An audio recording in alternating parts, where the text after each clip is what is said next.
ببینید الان من انتخاب رو میذارم برای شما، سنتی بخونم یا پاپ؟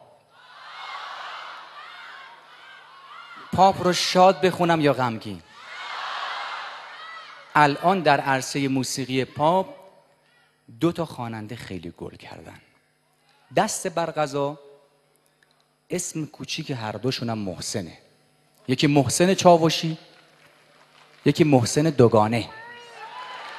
همین هفته پیش دوگانه سوز کرد. اما محسن چاوشی همیشه باعث تعجب من بوده. چرا اینکه با خودم فکر میکنم چطور ممکنه خواننده‌ای که انقدر صداش خسته است موسیقی شاد خونده؟ ملاحظه کردید صدای خسته و خراشیده انگار صبح ناشتا میخونه. مثلا یه نمونه گوش کن. گریه نکن گلم. ناقلا با همین صدای خسته اخیراً آهنگی بسیار شاد خونده با این مضمون که میگه دوستی ساده ما غیر معمول شد.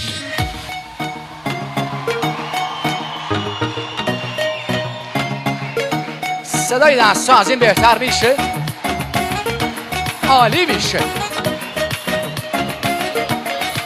یلا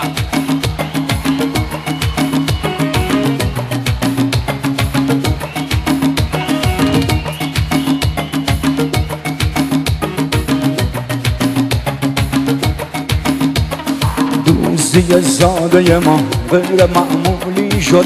نمیدونم اون روز تو وجودم چی شد، نمیدونم چی شد که وجودم لرزید. دل من این حسو از تو زود در فهمید، بین ما کی بیشتر عاشق من یا تو؟ از حالا هر چی شد همه چیزش با تو، بین ما کی بیشتر عاشق من یا تو؟ از حالا هر چی شد همه چیزش با تو. دیگه دست من نیست، بستگی داره به تو، بستگی داره که تو تا کجا دوستم داری، بستگی داره که تو تا چه روزی بتونی عاشق من بمونی، منو تنها نذاری.